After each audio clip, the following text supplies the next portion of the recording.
dia a todas e a todos. O meu nome é Patrícia Pereira, faço parte da direção do SIX Nova e vou moderar esta terceira sessão do Seminário Permanente de Investigação do SIX Nova, à qual vos dou as boas-vindas e, em primeiro lugar, queria agradecer a presença de todas e todos aqui neste fórum online, onde nos estamos a encontrar semanalmente. Já vamos então na terceira sessão, têm sido sessões com bastante participação, o que pessoalmente me deixa bastante contente, presumo que todos nós, e espero que continuem assim, com muito participadas e ativas. Hoje o seminário é dinamizado pelo Alexandre Vaz, sociólogo, jornalista, investigador do RG3, do SIX Nova e doutorando em estudos urbanos. A sua pesquisa, financiada pela FCT com uma bolsa de doutoramento e com orientação de Luís Batista e Frederico Vidal, foca-se nas consequências da massificação do turismo, na emergência de conflitos e na reconfiguração de identidades territoriais nesse âmbito. A sua apresentação de hoje parte de um paper que está a elaborar para publicação numa revista internacional e intitula-se We Are Not Racist, But Austerity, Xenophobia and the City, The Case of Lisbon. Eu conversei com o Alexandre e, apesar do título em inglês, devido ao propósito de publicação, ele irá, no entanto, falar em português, visto que penso que todos aqui presentes compreendem. Quanto a questões mais técnicas, queria só avisar que a sessão vai ser gravada e disponibilizada no nosso canal do YouTube. E para a parte da discussão, gostaria de pedir que sinalizassem a vossa intenção de colocar questões ou fazer comentários no chat, depois torna-se mais fácil de gerir. Peço-vos também que desliguem os microfones sempre que não estiverem a falar. Muito obrigada e vou então agora passar a palavra ao Alexandre. Obrigado, Patrícia, e obrigado a todos os colegas que estão aqui connosco hoje. Eu, antes de entrar exatamente no tema da apresentação, gostava de dizer que sempre achei que as comunicações orais não deviam ser uma espécie de versão declamada de papers, sempre achei que devia ser um formato um bocadinho mais interativo, enfim, mais leve na forma, embora possa ser igualmente densa em termos de conteúdo, mas agora em tempos de pandemia e com a abundância de reuniões que temos tido de forma virtual como esta, e em particular eu e a Patrícia, e talvez não sei se mais alguém que aqui esteja, temos estado nos últimos 3 dias a assistir a uma conferência, vou percebendo que de facto a minha capacidade de manter a concentração e a atenção em reuniões neste formato não é exatamente o mesmo do que em reuniões presenciais. E também por isso eu tentei organizar a minha apresentação de uma forma que espero que seja, enfim, o menos cansativa possível, embora focando as questões que considero essenciais e, portanto, tentando trazer aqui para a nossa conversa os temas que me parecem, enfim, que acho que são úteis aqui discutir nesta fase.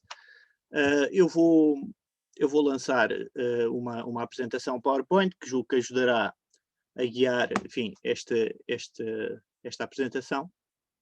Passo a redundância, mas não queria deixar de dizer que, tal como a Patrícia disse, eu estou a fazer o meu doutoramento, estou sensivelmente no último ano, espero acabar antes do fim deste ano ainda, pelo menos tudo farei para que assim aconteça, e a componente que aqui vos trago hoje na realidade será sensivelmente um capítulo da minha tese, e um capítulo que surge talvez até de uma forma um bocadinho inesperada já no decurso da pesquisa, e penso que se irá perceber porquê durante a minha apresentação. Portanto, eu agora vou aqui partilhar o meu ecrã convosco.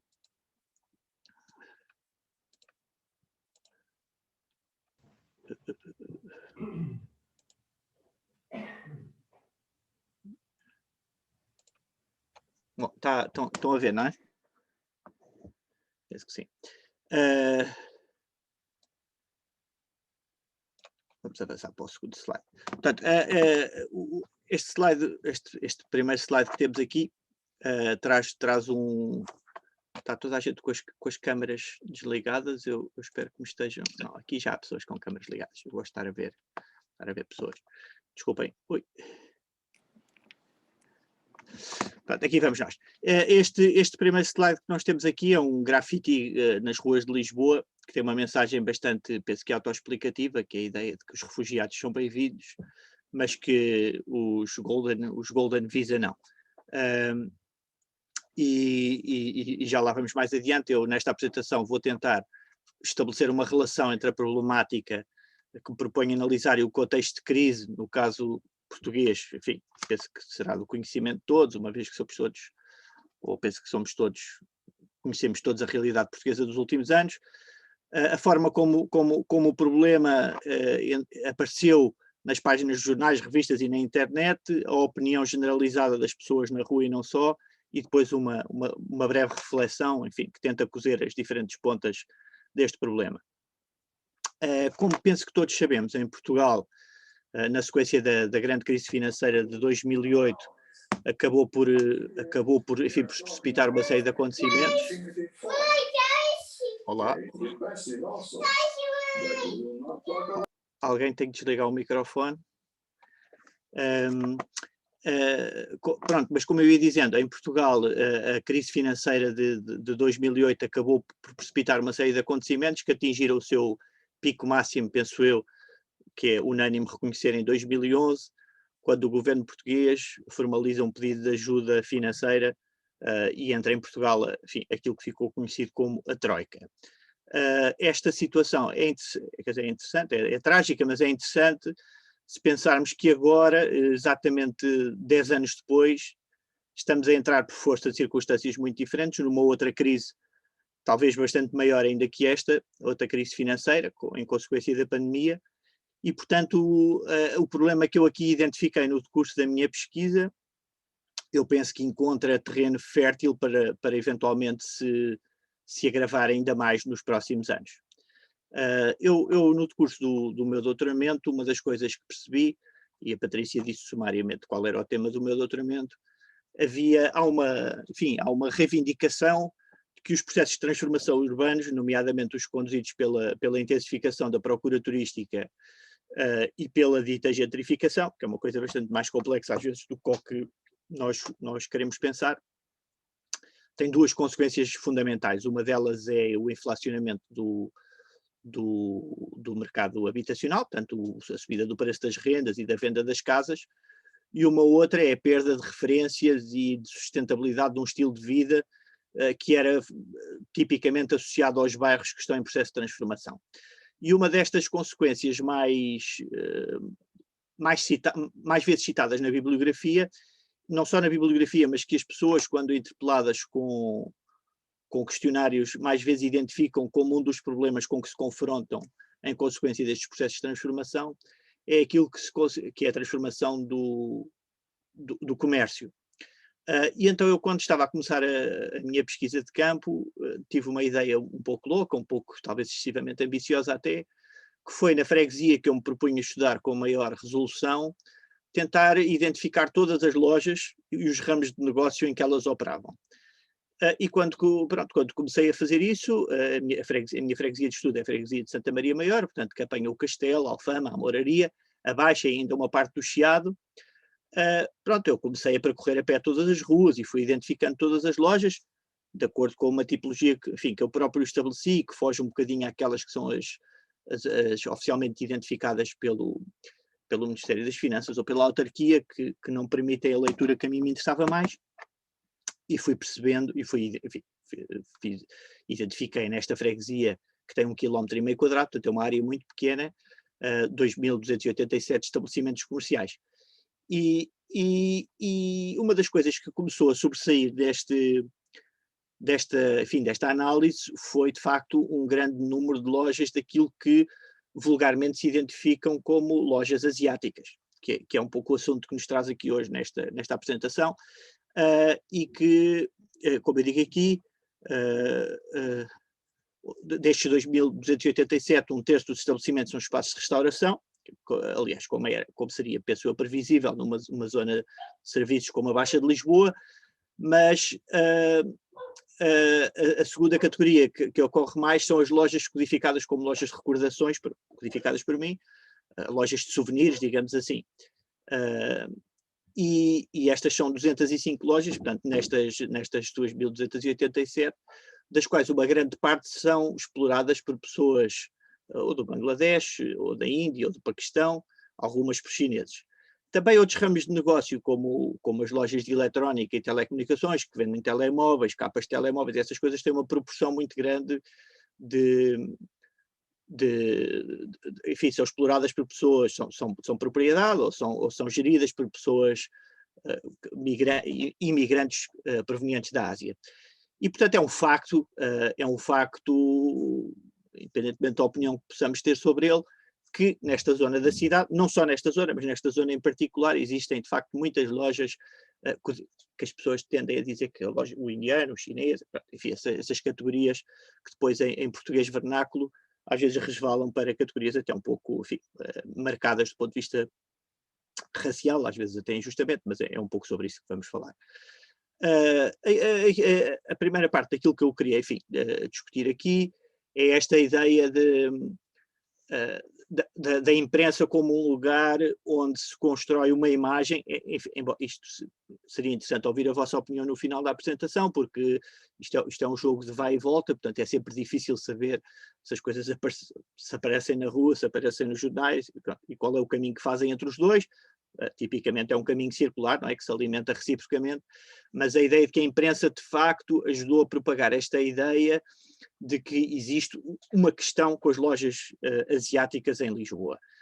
Eu recupero aqui a ideia de Billing, que penso que me interessa bastante neste contexto, que é esta ideia de que as elites desempenham um papel fulcral na construção de sentimentos nacionalistas, muitas vezes mascarados de um pretenso patriotismo. Ou seja, embora na prática não se afirmem como um manifesto nacionalista, aquilo que depois, na realidade, perpetuam são imagens, muitas vezes, racistas e xenofóbicas. Vou começar aqui com uma crónica que lança dá um pouco o pontapé de saída para este problema aqui na reconstrução que eu faço da forma como aparecem na imprensa e nas redes sociais este assunto. E temos a Raquel Varela, que penso que, se não todos, pelo menos a maioria de vós saberão quem é, como é que ela se posiciona politicamente e mediaticamente no espaço público. É uma pessoa que tem uma capacidade de influenciar bastante grande, não é? Portanto, nós vemos da forma como circulam nas redes sociais os artigos da Raquel Varela, independentemente da opinião que cada um de nós possa fazer, das suas opiniões e da forma que usa para as propagar. Mas ela constrói este artigo, que se chama Negócios Lisboetas, Asiáticos e Portugueses. Não vou ler, obviamente, o artigo, mas vou destacar apenas uma passagem em que se refere a estas lojas como uma praga que arrasa com a diversidade, que descaracteriza a cidade e contribui pela pressão dos preços baixos para substituir lojas de qualidade com produtos frescos, diversos, ainda alguns produtos de baixa qualidade, junk food, deixando aos turistas ricos o acesso às lojas. Bom, esta ideia, o artigo, penso que esta passagem fala por si, não vale a pena aprofundar muito. Ela faz uma confusão grande e tenta pôr no mesmo saco a questão dos negócios que considera de fraca qualidade com aquilo que considera ser um processo de gentrificação que favorece as lojas gourmet e os turistas mais endinheirados. Portanto, há aqui um paradoxo que ela não resolve muito bem, e é isso mesmo que o Francisco Louçã, e não é por acaso que eu escolho ter aqui estas duas opiniões, porque são duas opiniões que vêm, enfim, da esquerda, e que, no entanto, colidem de forma bastante violenta. Francisco Louçã escreve no Público, poucos dias depois da publicação desta crónica, que pronto, expõe de facto as contradições do discurso de Raquel Varela, exatamente pela questão que eu referi há pouco, não é? E que de facto Raquel Varela mistura as duas coisas, os negócios alegadamente inexplicáveis de baixa qualidade deste tipo de lojas com os processos de gentrificação e turistificação do centro da cidade de Lisboa. Mais adiante, o jornal Observador, que é um jornal, enfim, penso que podemos facilmente reconhecer que tem uma orientação editorial diferente, faz um artigo muito longo, muito exaustivo, mas que, embora não me caiba aqui, do ponto de vista desta análise académica, classificar, que acaba por ser quase um manual de mau jornalismo, independentemente, enfim, das informações que veicula e do empenho que tem em trazer esta questão, porque aquilo que vemos é que o artigo constrói uma narrativa a partir de elementos que, no essencial, contradizem a própria narrativa que ele se propõe construir. Mas há aqui um elemento muito interessante neste artigo, que é, de facto, esta construção desta dicotomia entre pequenos empresários que tentam manter os seus negócios e lutam para não fechar portas, leia-se os lojistas portugueses, e uma área comercial que prolifera à vista de todos. Esta ideia de que há uns bons que estão a sofrer, e há uns portugueses de bem, se quisermos, que estão a sofrer, e há uns bandidos que aí vêm e que estão a usurpar, enfim, esses portugueses. O artigo vai bastante fundo e cruza uma dimensão interessante, que é, destaca numa das secções, lê-se: o CEF já fez detenções. Mas nós, quando lemos o resto do artigo, percebemos que as detenções são detenções que foram feitas no aeroporto de Lisboa de imigrantes que chegaram sem cumprir os requisitos necessários, e, portanto, não tem nada a ver com a questão do comércio das lojas ditas de asiáticos. E mais incrível ainda, quando a jornalista entrevista o responsável do CEF, este faz questão de dizer que nem todas as lojas de propriedades e empresários de oriundos destes países serem uma fraude. E aliás, a PSP revela desconhecer que haja uma rede criminosa por trás deste tipo de negócios. Portanto, a Sónia Simões constrói este texto, alegando uma série de suspeitas que aparecem realmente infundadas quando confrontadas as respectivas autoridades. Uma outra crónica interessante também, que saiu também no Jornal Público, o cronista, que eu julgo que agora não me recordo, mas acho que é historiador, cita a Presidente da União da Associação de Comércio e Serviços, a Carla Salsinha, que diz que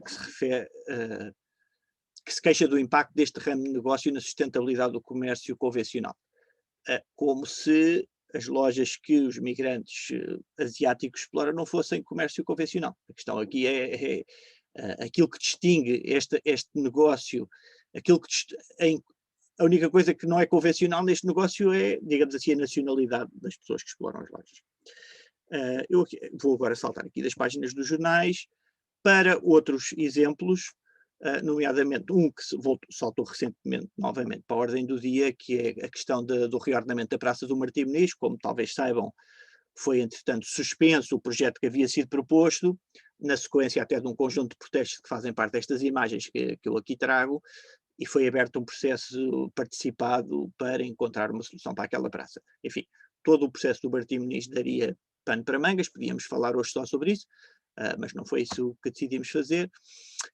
E, portanto, eu trago aqui só duas imagens que mostram palavras de ordem que foram afixadas no tapume das obras do Martim Moniz, quando da realização de uma manifestação, em fevereiro de 2019, que contestava justamente a proposta da autarquia para aquela praça. E houve pessoas que escreveram: a multiculturalidade não se compra, não se vende, ela existe aqui. Portanto, a ideia de que o Martim Moniz é de facto um espaço multicultural que deve ser preservado, mas logo ao lado podia-se ler: Salgado para a rua, quero a minha casa, a minha cidade com espaço para nós portugueses, que embora, quer dizer, que traz uma mensagem que está subsumida, penso eu, nem sequer de forma muito subtil, uma mensagem bastante racista e xenófoba. Durante o meu trabalho de pesquisa, e isto é uma questão um pouco delicada, que eu, enfim, abordarei com a subtileza que sou capaz, entrevistei protagonistas de diferentes movimentos, associações, para além de pessoas anónimas que vivem naquela freguesia de Santa Maria Maior, e a forma como se relacionam, e em que tentei compreender a forma como se relacionam com os processos de transformação em curso, e que como já referi antes, tem a ver com o processo de gentrificação, de aumento da procura turística, alojamento local, etc, etc. Algumas pessoas que eu decidi ouvir, por razões que me parecem óbvias, foram pessoas da Associação Renovar a Moraria, que é uma associação que se propõe a dinamizar a revitalização social, comunitária, cultural e artística do bairro da Moraria, com um enfoque muito particular na questão dos migrantes, que são um elemento-chave daquela freguesia, não, melhor dizendo, daquele bairro, não é? Porque dentro de Santa Maria Maior, o bairro da Moraria é um bairro especialmente cosmopolita, com pessoas de muitas paragens do mundo, como comunidades migrantes muito grandes, em crescimento muito rápido. Nos últimos anos, não tenho aqui os dados na apresentação, mas nos últimos anos as comunidades do Bangladesh foram das que mais cresceram, embora em absoluto não sejam das mais numerosas em Portugal, mas foram com uma curva de crescimento mais acentuado e, portanto, faria sentido ouvir estas pessoas. E, para minha enorme surpresa, não vou aprofundar sobre quem é que disse isto, mas para minha enorme surpresa, quando fui falar com estas pessoas, desta associação, este sentimento de suspeição para com os negócios de pessoas provenientes daqueles países da Ásia, do Bangladesh, da Índia, do Paquistão, da China, do Nepal, está presente. E, portanto, quando nós pensaríamos que esta associação poderia funcionar quase como um bastião de defesa relativamente a estes sentimentos antagónicos, relativamente a estas comunidades, há a ideia instalada de que eu não sei, mas há ali meandros, não é? Há obviamente uma cautela grande nas respostas que me foram dadas, que eu percebo, mas percebe-se que a suspeição está presente. Como dizia antes, para além, entrevistei pessoas, enfim, anónimas, até pessoas de associações, coletividades, etc., e uma das coisas que se encontra é que encontra-se respaldo daquelas mensagens dos artigos publicados na imprensa, esta suspeição perante aquelas comunidades encontra-se na rua. E como dizia também logo ao princípio, é difícil saber o que é que precede o quê, mas percebe-se que são coisas que se alimentam reciprocamente. E há aqui coisas que me custam quase a ler em voz alta, porque são de facto ofensivas para mim. Pessoas que eu entrevisto, que são pessoas simpáticas, típicas do bairro de Alfama, que dizem sem qualquer pudor, sem qualquer vergonha, que o mal foi o governo dar autorização a estes bonhecas, que vieram para aqui e arrebentaram com tudo, não é comércio, não é nada, não é comércio de jeito, é só comércio de porcaria para turistas, isto é só monhés, não interessa nada, acabaram com os estabelecimentos antigos, o governo a nós portugueses não nos ajuda para abrir um estabelecimentozinho e eles não pagam nada, não pagam impostos, não passam faturas. Eu compreendo que existe um sentimento de frustração, eventualmente relativamente a algumas medidas que, em teoria, servem para incentivar o investimento estrangeiro em Portugal e que, portanto, podem trazer vantagens a comerciantes de outras nacionalidades, e também compreendo que estes comerciantes possam, aliás, essa referência é feita repetidamente, possam usar as vantagens que a lei lhes dá para, através de algumas manigâncias, a famosa, que não sabemos quão frequente é, mas a famosa ideia de que as lojas mudam de proprietário para irem usando sucessivamente de períodos períodos de carência em que não pagam determinado tipo de impostos, mas eu próprio nas entrevistas acabava por confrontar as pessoas, enfim, de forma, procurando ser simpático, com esta ideia de que, então, mas os portugueses não... Acham que os portugueses também que trabalham no café, declaram tudo aquilo que têm cafés, ou que têm lojas, ou que têm mini-mercados, declaram tudo aquilo que faturam. E portanto, a questão que transparece destes diálogos meus com eles é que, quer dizer, existe este pretexto para construir um preconceito. E não interessa sequer a confirmar se verificam ou não. Interessa que o preconceito está lá e, portanto, depois constrói-se uma narrativa para o justificar. Eu trago aqui mais umas citações, eu vou tentar ser breve, porque isto depois torna-se cansativo, até pela razão que eu já disse logo na introdução, que estas apresentações acabam por se tornar cansativas. Mas esta é uma entrevista especialmente interessante porque é também uma pessoa, um elemento-chave na comunidade, é uma pessoa que está à frente de uma associação do bairro de Alfama, e que se referem, pronto, com estas ideias genéricas de que o comércio deixou de ser o comércio tradicional, e aparece aqui a tal confusão a tal confusão que polariza, mas que mistura entre o gourmet e o comércio de... Estão aqui a dizer coisas... Sim, sim. Ok, tenho 5 minutos para acabar, vou acelerar um bocadinho. Esta ideia que mistura um pouco o problema do gourmet, portanto, os produtos para turistas e para um segmento mais alto, com o comércio supostamente de baixa qualidade que este tipo de espaços comerciais oferecem. E encontram-se aqui, pronto, é preciso... Eu vou tentar ser parcimonioso numa análise semiótica do discurso, mas encontram-se este tipo de classificações, esse tipo de comércio. Eu tenho, e é muito interessante porque há sempre este sentimento que é as pessoas sentem-se às vezes um bocadinho... como dizer, sentem alguma timidez em afirmar aquilo que sabem e que reconhecem que pode ser codificado como um discurso racista e xenofóbico. E, portanto, esta minha interlocutora dizia que eu tenho a minha opinião, mas não vou dizê-la, porque acho que há ali coisas menos claras, porque é impossível uma loja que fechou porque não consegue pagar uma renda de 2.500 euros, vai abrir um comércio de artesanato que vende igual a tudo em todo o lado, a todo o mundo, daquelas lojas, e vende o mesmo artesanato. Como é que pode pagar? Não é? Como é que é possível que os portugueses não consigam fazer negócio nestas lojas e os bangladeshis ou bengalis ou o que seja consigam fazer?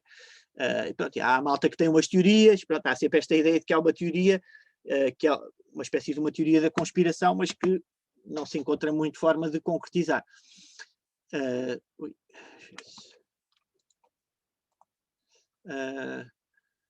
Quando falam... pronto, depois esta é uma entrevista que eu não vou perder aqui muito tempo, mas é uma outra entrevista a uma pessoa que vive no bairro da Moraria e que oferece... Eu trago aqui esta entrevista, mas não vou perder aqui muito tempo com ela, mas é importante porque é de uma pessoa que, vivendo no bairro, tem uma visão diametralmente oposta desta que eu tenho vindo a referir antes. E, portanto, é uma pessoa que percebe que há, de facto, um sentimento racista e xenófobo e reconhece que faz compras nas lojas dos indianos e dos bengalis e tem a consciência de que são pessoas que têm vidas duras, que emigraram para a Europa em condições difíceis, que se esforçam por sobreviver e, portanto, que são vítimas de uma injustiça, se quisermos, sistemática, que para si não encontra justificação nas práticas do dia-a-dia. Depois podemos falar um bocadinho mais sobre esta entrevista, que é interessante, se vocês quiserem, na fase das perguntas. Eu vou caminhar para as conclusões, porque penso que, de alguma forma, apresentei os dados essenciais que ilustram aquilo que eu defendo, e esta apresentação calha aqui num momento importante, não é? Em que nós tivemos a semana passada uma eleição em que a extrema-direita em Portugal teve um resultado histórico. Na altura em que comecei a preparar esta apresentação, isso, enfim, já se antecipava, mas ainda não se confirmava, mas nós tínhamos... tenho isto aqui a tapar, não consigo ler. Sim. Nós tínhamos, pronto, em 2014 a Europa toda estava a ser varrida por uma vaga de extrema-direita, e em países como a Suíça, a Áustria, o Reino Unido, a França, a Dinamarca, a Noruega, a Hungria, já conseguiam ter mais de 20% nos parlamentos, às vezes representação da extrema-direita. E nós em Portugal, aparentemente, caminhamos para aí.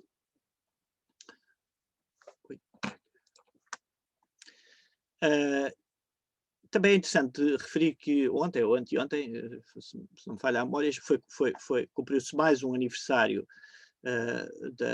da libertação do campo de Auschwitz, e, enfim, penso que todos lemos ou vimos na televisão, mais uma vez, relatos do que ali se passou há 76 anos, e esta ideia do migrante como o elo mais fraco em contexto social desfavorável, no caso da Alemanha anterior à guerra, nem sequer estamos a falar de migrante, não é? Estamos a falar de uma comunidade, mas que nós aqui em Portugal encontramos comunidades também em circunstâncias idênticas que têm sido justamente alvo do discurso polarizador da extrema-direita. eu penso que é perigoso, eu penso que é necessário que peguemos nesta realidade a propósito das lojas dos asiáticos em Lisboa, e será a mesma coisa no Porto e até noutras cidades do país, e não perder de vista que estes discursos, onde é que às vezes vão dar. É também interessante este paralelismo, embora seja um bocadinho forçado entre as lojas de asiáticos em Portugal e o que se passou na Alemanha dos anos 30, do século passado, é que a comunidade judaica também era justamente uma comunidade que trabalhava bastante o comércio, portanto não era sequer aquela comunidade dos migrantes que vivem só de apoios do Estado. Pelo contrário, são comunidades empreendedoras que têm negócios e para os quais se olha com enorme suspeição, muitas vezes sem fundamento real. Pronto, aqui eu falo concretamente do caso do Chega, mas não queria perder muito tempo com isso. Queria dizer que aquilo que a mim me surpreende nestes discursos que nós encontramos aqui é a facilidade com que uma certa esquerda em Portugal adere a esta suspeição face às lojas asiáticas e ajuda a perpetuar, de facto, este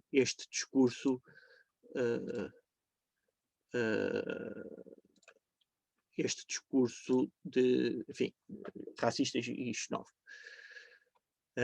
As lojas asiáticas, pronto, como eu digo aqui, ou na denominação vernacular o chinês, o indiano ou o banhé, surgem como uma expressão de tendência aparentemente mais alargada, que mesmo só no seio do centro histórico de Lisboa se projeta a propósito de projetos de reordenamento de praças, da construção da mesquita ou do Museu Judaico, também é uma questão interessante. O Museu Judaico não escapa deste sentimento e aparece nas entrevistas como um problema. Encontram sinais de antissemitismo claro neste contexto do centro de Lisboa. Pronto, como eu digo, e estou a terminar, é previsível, é provável e é quase certo que haverá lojas destas que exploram buracos da lei, que fogem aos impostos, mas aparentemente não é de facto isso que as distingue no essencial das lojas exploradas por pessoas portuguesas. E, portanto, eu acho que este é um case study que ajuda a mostrar um problema que nós estamos a ter, que tendemos a achar que Portugal, de facto, não é um país racista, mas é um país racista e, portanto, é preciso ter cuidado com isso. Eu termino com esta imagem da Rua Nova dos Mercadores, que foi um quadro polémico, que se discutiu se era verdadeiro, se era falso, mas que aparentemente os especialistas chegaram à conclusão que é efetivamente um quadro pintado em 1570, ou perto dessa altura, e que mostra de facto uma Lisboa há 500 anos atrás quase, extremamente cosmopolita, claro que com escravos e com problemas também que... Vou acabar, Patrícia. E, portanto, não é uma novidade Lisboa ser uma cidade cosmopolita. Aquilo que tem que ser uma novidade é a forma que encontramos de lidar com isso. Eu não olhei para o relógio, se calhar já me estiquei um bocadinho, Patrícia, mas termino aqui. Muito obrigado. Desculpem ter me esticado um bocadinho. Obrigada, Alexandre, por esta muito interessante apresentação e por te disponibilizares em vir aqui partilhar connosco quando já estás claramente embrenhado no trabalho de análise e escrita da tese, que é sempre muito, muito exigente. Eu tenho já aqui uma questão da Isabel Lousada, mas eu penso que a Isabel, ela escreveu a questão, mas eu penso que ela poderá também colocá-la. Sim. Isabel, ou quer já responder? Já leste, se calhar? Estou a ler. Pronto, está no chat. Sim. Isabel, sim, estou a vê-la já. Pois, que razão é que... Se eu percebo bem a pergunta, é como é que eu interpreto aquele ponto de vista diferente daquele entrevistado? No contexto geral, não é? Perante todos os outros casos que partilhou connosco. Sim, eu penso que há uma questão que... Isto é um pouco especulativo, não é? Porque eu penso que há uma questão que tem um peso importante. É que a pessoa em causa cresceu toda a vida no bairro de Alfama, e depois os pais saíram do bairro de Alfama, salvo erro, nos anos 80 ou 90, enfim, estavam cansados, não tem espaço. Aquela é uma história muito que se repete muito no bairro, é muito interessante. As pessoas saíram, queriam ter um sítio para estacionar o carro, queriam ter uma casa um bocadinho maior, foram viver para Telheiras ou um sítio desses, e depois este entrevistado meu, quando saiu de casa dos pais, voltou para o bairro. E é uma pessoa qualificada, é uma pessoa que estudou Direito, e eu acho que isso, apesar de, quer dizer, não, é interessante, nós temos à frente do partido que eu acabei de citar também, de extrema-direita, uma pessoa que também estudou Direito, portanto isso por si só não explica uma visão diferente, mas ainda assim acredito que o facto de ser uma pessoa com mais qualificação, com mais mundo, com mais preparação académica, que ajuda a perspectivar as coisas de uma forma diferente. É também uma história de vida interessante este entrevistado, porque ele diz que, enfim, eu tenho entrevistas longas com estas pessoas, ele conta que sempre se sentiu um pouco excluído na escola, porque uma das razões que ele aponta é interessante é que não gostava, ou não sabia, não tinha jeito para jogar à bola, e curiosamente no bairro de Alfama ele sempre se sentiu bem recebido, porque pelos seus amigos da sua idade, porque eles próprios já eram excluídos da cidade, não é? O bairro já era assim considerado à época, quando ele era jovem, um sítio perigoso, e portanto há um sentido de pertença ao bairro e uma visão que eu acho que faz com que ele tenha a capacidade de olhar para estes excluídos, que são neste caso os bengalis, os indianos, com paixão e com capacidade de ver para além do estereótipo e do preconceito. Mas eu não consigo responder melhor do que isto, não é? Eu não sei, na verdade, em sentido lato, eu não sei o que é que faz com que alguns de nós sejam racistas e outros não. Portanto, é difícil depois ir mesmo ao âmago da questão. Talvez não seja de todo de afastar a hipótese pelo facto de ele voltar e estar agora a residir no bairro, não é? Portanto, há como identificação e isto seria importante, não por uma questão de achismo, mas para exatamente procurarmos vias para contrariar essas preponderâncias de estereótipos que são nefastas, pronto. Peço desculpa, mas fiquei esclarecida. É muito pertinente o comentário, só para dizer que a apresentação, enfim, não dá para falar de tudo, mas há uma coisa interessante que eu gostava de sublinhar aqui em 30 segundos, que é este discurso de suspeição face às comunidades ditas asiáticas aparece muito marcadamente em associações e organizações de defesa do bairro e coisas do género. E talvez não apareça de forma tão marcada no cidadão anónimo do bairro. Temos aquela conversa dos monhés, vieram para aqui e arrebentaram com tudo, mas as pessoas do bairro, na realidade, podem até ter alguma suspeição face àqueles negócios, mas há mais uma relação quase de indiferença, não há grande entrosamento, as pessoas não se dão, isso é uma coisa que eles próprios dizem, mas uma construção teórica sobre a suspeição é mais uma coisa que nem é das pessoas do bairro, essas aparentemente não pensam assim tanto sobre isso, acho eu, pelo menos é o que eu apanho nas entrevistas. Obrigada, Alexandre. Não sei se há mais questões ou comentários. Eu posso, talvez, avançar aqui também. Eu tenho alguma curiosidade, Alexandre, em saber um pouco mais sobre a tua tese, apesar de tudo não sei muito, em que é que, no sentido, dentro de que outro contexto é que está porque isto é um capítulo da tese, não é a tese, e portanto como é que isto se liga, esta questão, com o restante da tua tese? Queria felicitar-te, porque esta é uma questão que, para quem está, como eu, também tem andado nos meandros da investigação e a ação em torno destas questões da gentrificação e do turismo em Lisboa, esta é uma questão que se coloca sempre, não só a questão das lojas, mas a questão dos próprios sentimentos e manifestações racistas e xenófobas dentro não só dos indivíduos locais, como também dos movimentos. Tu também falaste um pouco nisso, não é? E é uma questão que se tem vindo a colocar, e eu felicito-te por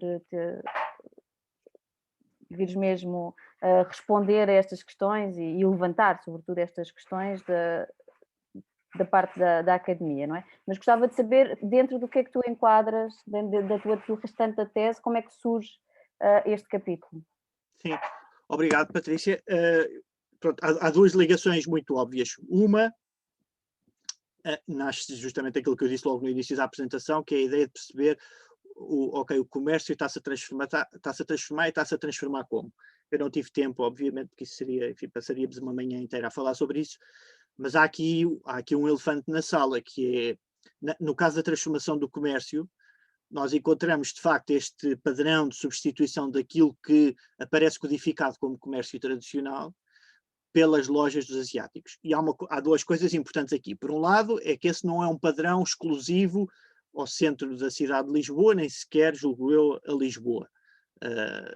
Penso que não sei se alguém está a estudar isso realmente, mas, enfim, daria pano para mangas perceber de que forma é que há uma reconfiguração dos negócios, nomeadamente das pequenas mercearias, dos mini-mercados e da transformação de uma série de negócios que eram tipicamente do Sr. Zé e da Dona Maria e que agora são do Abdul e do Mohamed. Portanto, e isso penso que é explicável por um conjunto de variáveis muito complexos.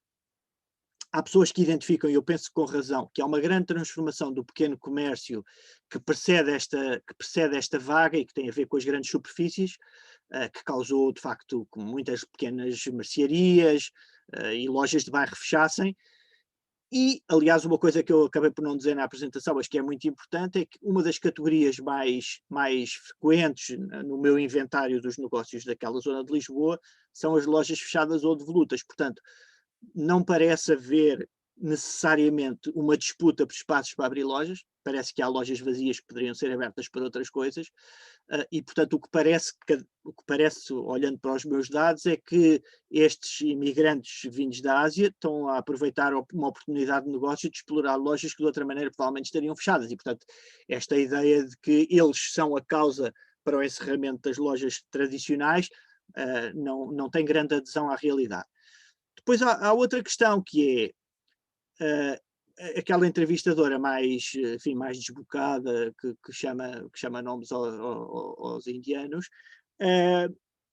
Depois, quando confrontada, que eu pergunto, mas então a loja, o mini mercado que me está a dizer, o que é que não vende que lhe fazia falta e que antes podia comprar na loja, na mercearia de bairro onde estava habituada? E a pergunta fica sempre sem resposta. Portanto, eles vendem na mesma o arroz, a massa, o açúcar, o sal, o óleo, o azeite, a mostarda, vendem as mesmas coisas, a hortaliça, a fruta. De facto, o que muda é que eles têm a pele mais escura e não sabem falar português muitas vezes, sabem mal. Embora também haja sinais de esperança, porque também se encontram lojas destas onde eles mantiveram um banquinho junto à caixa onde as pessoas pagam as compras e é possível encontrar a senhora do bairro sentada lá à meia da tarde a falar com ele, a contar coisas do seu dia-a-dia, às vezes com uma ternura que se percebe que ele nem percebe bem o que ela está a dizer, mas ela vai dizendo, não sabe, porque agora vamos cortar a água por causa disto, ou com obras no prédio, ou não sei o quê, e ele vai dizer, sim, pois, está bem. Portanto, estas lojas continuam, em muitos casos, a funcionar como espaços de socialização. Portanto, é muito interessante, porque há, de facto, uma hibridação grande. Mas, desculpe, já estou a descolar por aqui, para responder telegraficamente à tua pergunta. Por um lado, reconfiguração do comércio, para tentar perceber se de facto é lícita a acusação de que é feita de que o turismo e a gentrificação estão a deixar zonas da cidade sem opções para as pessoas que querem comprar os seus produtos de primeira necessidade, porque só têm vinhos e charutos e malas de cortiça, e a resposta na minha área de estudo é não. Há muitas lojas que vendem cortiça e magnetos para o frigorífico, mas continua a haver possibilidade de comprar hortaliça, açúcar, arroz, farmácias, enfim, ervanárias. Portanto, não parece ser um problema. E por outro, e este é o segundo pilar da forma como isto se relaciona com a minha tese, há um contínuo entre o turista, o estrangeiro, o Erasmus, o imigrante, o outro. Portanto, a análise da minha tese é feita um pouco com base neste pressuposto, que há um nós e um eles. E o nós somos os portugueses que fantasiam com o passado, de antigamente é que era bom, e eles que são uma data de coisas diferentes, que vão desde os turistas que chegam de cruzeiro, até aos estudantes de Erasmus, até aos pós-docs que estão a fazer trabalhos em Lisboa e que vão morar para a Alfama, até aos bengalis, indianos e paquistaneses. E, portanto, eu tive que olhar para esta realidade para perceber como é que ela se misturava com tudo o resto. Não sei se respondi, espero que sim. Mais questões? Mais questões. Já estamos com 50 minutos. Ok, eu poderei colocar uma questão então. Mostraste muito obrigada pela apresentação, foi muito claro e muito interessante, não é de toda uma área em que eu trabalho ou que eu conheça de alguma forma aprofundadamente, mas em todo o caso fiquei curiosa, particularmente com aquele discurso que tinhas de uma pessoa, de uma associação, não consigo recordar exatamente o nome da associação, e onde tu mostras claramente também que mesmo nessas associações, que supostamente promoveriam também de alguma forma uma integração destas pessoas e das suas atividades, também encontras vestígios de discursos racistas e xenófobos. Eu queria saber se tu disseste que fizeste entrevistas a outras associações, pelo menos foi isso que eu entendi, se este tipo de discursos é prevalente nas outras associações que entrevistaste e que outros estudos é que se debruçaram sobre isto e de que forma é que os teus resultados se aproximam ou se distanciam desses outros trabalhos. Obrigada. Obrigado pela pergunta, Ana. Começar talvez pelo fim. Vocês talvez tenham reparado no primeiro slide, eu dividia esta apresentação com o José Mapril, embora, enfim, tudo o que eu trouxe aqui foi, digamos assim, a minha parte do trabalho, mas o José Mapril tem um trabalho em grande profundidade com a comunidade bengali em Lisboa, e uma das coisas que me fez ir conversar com ele, e ele comigo, foi ele ter um outro olhar sobre esta realidade pelo outro lado. Não é? Eu estou a ver o que os portugueses dizem da comunidade. O José Mapril aquilo que fez foi estudar a comunidade, em particular a comunidade bengali, e uma das coisas que ele percebe é que de facto é uma comunidade que tem estratégias de sobrevivência num país, num continente que a muitos níveis é hostil para quem acabou de migrar e vir com uma mão à frente ou está atrás vindo da Ásia, e que passam, obviamente, por redes de interconhecimento, pessoas que têm lojas, uma rede de lojas, onde uma das alegações mais frequentes que é feita é que as lojas são uma fachada para a legalização de migrantes que depois entram na Europa e a partir daqui vão para a Inglaterra, mas porque em Portugal é mais fácil entrar e ter... Agora a Inglaterra, enfim, já não está no mesmo barco que nós, mas até há pouco tempo ainda estava. E, portanto, embora eu não tenha conhecimento de pessoas a estudar em concreto esta ideia de racismo e xenofobia junto a estas comunidades, temos, de facto, por exemplo, o caso do José Mapril, que estudou estas comunidades e que percebe que muitas das alegações e críticas que são feitas não encontram adesão à realidade. Portanto, as pessoas, obviamente, como eu disse na minha apresentação, exploram, enfim, as possibilidades que a lei lhes dá de abrirem um negócio, não tendo que pagar, se calhar... como é que se chama? IRC nos primeiros 2 anos, essas coisas que não sei, enfim, não sei os pormenores, mas isso, enfim, é o que qualquer comerciante faz, é usar as possibilidades que tem para tentar maximizar o seu negócio. Agora, os discursos das associações e daquela em particular, aquilo que me surpreenderam no decurso do meu trabalho foi encontrar, de facto, onde eu não é encontrar no Chega um discurso racista e xenófobo que me surpreende. O que me surpreende é encontrar em associações que têm como missão promover a integração das comunidades naqueles bairros. E, portanto, isso surpreendeu-me e de alguma maneira preocupa-me. Aliás, e depois aqui isto também responde um bocadinho à questão que a Patrícia fez antes. A minha tese, e aqui spoiler alert, porque estraga um bocadinho aquela que parece neste momento, já na reta final do meu trabalho, ter uma das principais conclusões da minha tese, é que de facto há uma partilha de um discurso, e em particular de uma esquerda com a qual, e aqui também posso fazer um disclaimer, com a qual eu tendencialmente me identifico mais, de reprodução de argumentos que são inesperados para mim, porque remetem para questões de nacionalismo, conservadorismo, uma adesão a uma nostalgia de um passado reificado que não encontra sequer grande adesão à realidade e, portanto, a sopa, o caldo está preparado para produzir aqui um fenómeno bastante preocupante de racismo e xenofobia, quando nós não encontramos nem à esquerda nem à direita pessoas que cheguem à frente para denunciar aquilo que se está a passar. Não sei se isto responde à questão. Ana, achas que... Sim, de alguma forma. Ficou só a faltar, só porque como temos tempo e julgo que não há mais questões, posso ser um bocadinho mais chata. Podes, mas eu Não, é chata. Não, ficou só a faltar se esse fenómeno tem sido estudado internacionalmente ou não e que conclusões é que chegaram esses estudos. Sim, internacionalmente... quer dizer, há bastantes estudos sobre a emergência de populismos relacionado justamente com crises económicas e, portanto, e também esta ideia que, enfim, a apresentação que eu fiz ontem neste outro congresso que estamos a ter online com os colegas, enfim, organizado por Itália, e de que a Patrícia faz parte da organização. Eu terminava com um slide em que mostrava o slogan do Brexit, que era Let's Take Back Control, ou qualquer coisa assim. O Trump, que é Make America Great Again. Portanto, há esta ideia, e está a ser bastante estudada, esta ideia de recuperação, que no passado éramos felizes e não sabíamos, e é para aí que temos que voltar, no fundo. E, portanto, esta ideia, as comunidades migrantes como processo transformador, são mais um eixo de mudança ao qual se junta o aumento da procura turística, ou se quisermos até a gentrificação em sentido lato. E, portanto, há uma ideia de que temos que voltar, fazer reset e voltar para trás, porque éramos felizes quando as mercearias eram de portugueses honestos e trabalhadores. E, portanto, isto está a ser bastante estudado.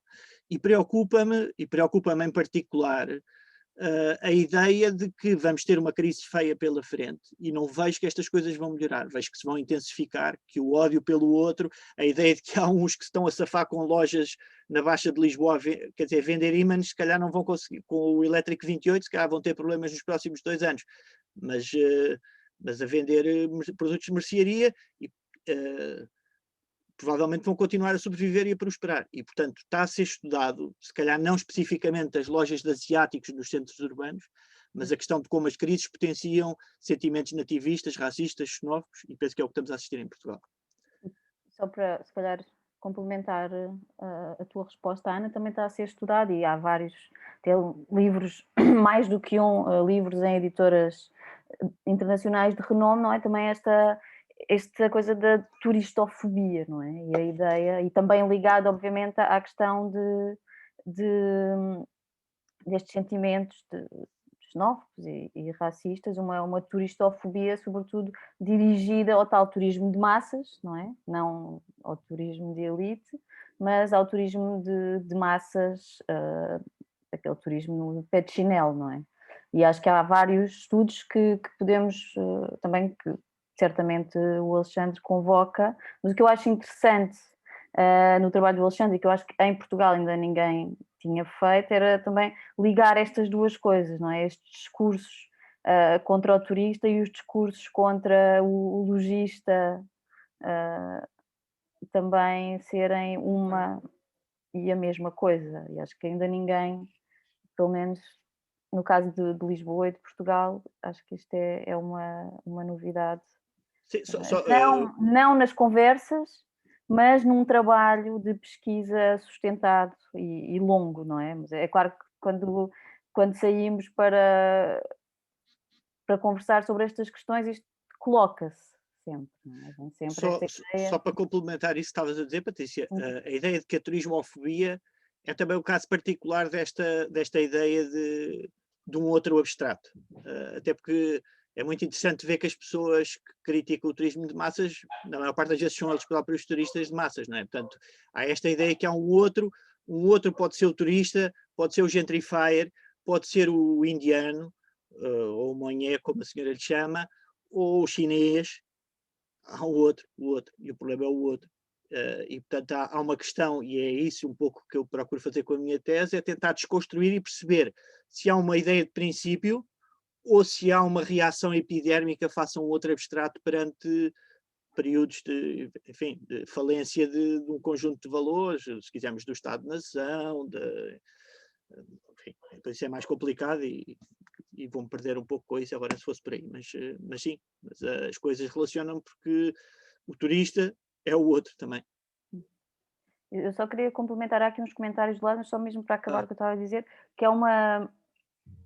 Que o Alexandre não disse, mas que eu também reconheço, que há uma consciência dentro dos próprios movimentos sociais, urbanos, digamos assim, contra a gentrificação e contra a financiarização da habitação, etc., que temos assistido nos últimos anos. Eu acho que começa, e isso é interessante, a haver uma consciência deste perigo, não é? Do perigo de cair nisto. Há alguns, como a Renovar a Moraria, que caem de cabeça para baixo, não é? Dentro dessa contradição. Sim, calma, também é importante fazer aqui uma ressalva que a Renovar a Moraria não é nenhum antro de racistas xenófobos. Exatamente. Encontram-se ali uns sinais que eu sublinhei aqui para reforçar a minha apresentação. Acho não é? Que temos que também ter essa noção de que há uma consciência, e no início eu acompanhei muito o processo, por exemplo, dos movimentos contra a gentrificação no seu início, e no início esses sinais eram muito poucos, mas depois começaram a crescer, não é? De que há uma consciência de que, ok, o turismo não pode ser só o único negócio de Lisboa, mas pronto, temos que ter cuidado, não podemos entrar aqui em discursos racistas ou xenófobos, e portanto essa consciência ela existe em alguns, mas obviamente não em todos. Temos aqui só um comentário da Catarina, não é? Sim. Que com a última intervenção do Alexandre se recordou que passou há umas semanas pela zona do Hospital de Santa Marta e leu Morte aos chineses, ratos amarelos, coronavírus, vão embora. Portanto, isto é também, não é? É bastante assustador também. Exato. E a Maria João Simões... Queria fazer uma pergunta. Sim. Maria João? Maria João, tem que ligar o som.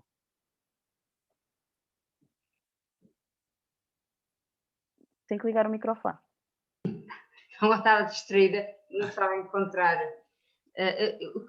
Eu acho que era muito interessante também, ter as investigações, era analisar o modo como estes discursos de ódio e de racismo se ampliam muito nas redes sociais e se reproduzem muito e intensificam nas redes sociais através dos algoritmos, etc.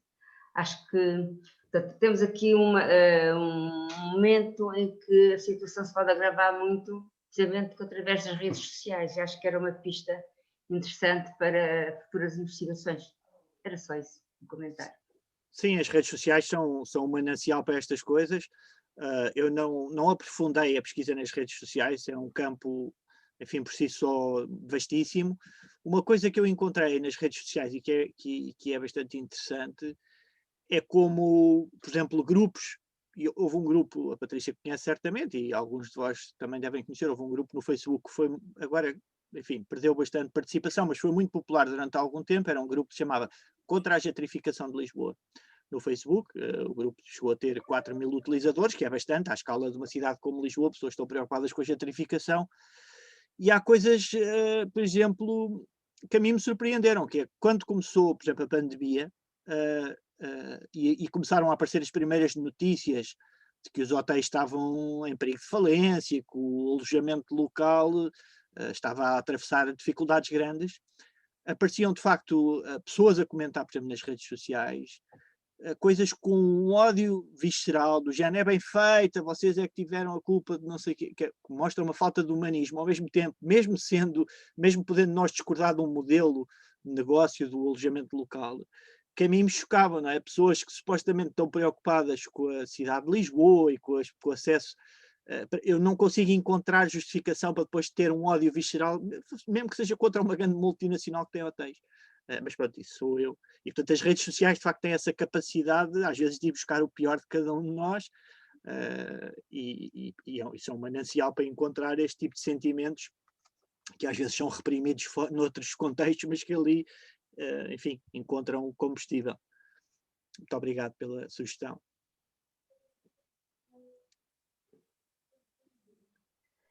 Também me esqueci de ligar o microfone. Sim. Já é hábito. Muito obrigada, Maria João. Obrigada, Alexandre. Eu acho que se não tivermos mais questões, ficamos por aqui, assim, ficamos conhecidos como o seminário que cumpre os horários, que eu acho. Muito obrigado a todos os que assistiram e que colocaram questões.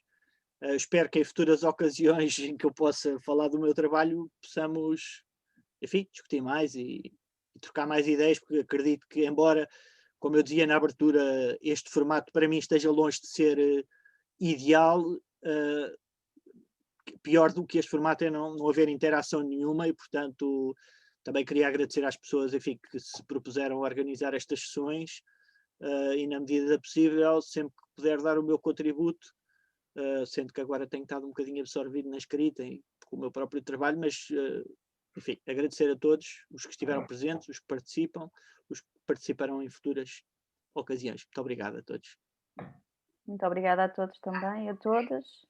E Obrigado. contamos convosco Obrigada a na todos. próxima semana, não é? O nosso calendário está no site. Cláudia, podes só relembrar quem é que, na próxima semana, quem é que vai apresentar? Já agora aproveitamos para fazer um bocadinho de publicidade à próxima sessão. Patrícia, na próxima semana vou ser eu e a Raquel. Okay. Pronto, é isso. Então, na próxima semana temos a Teresa.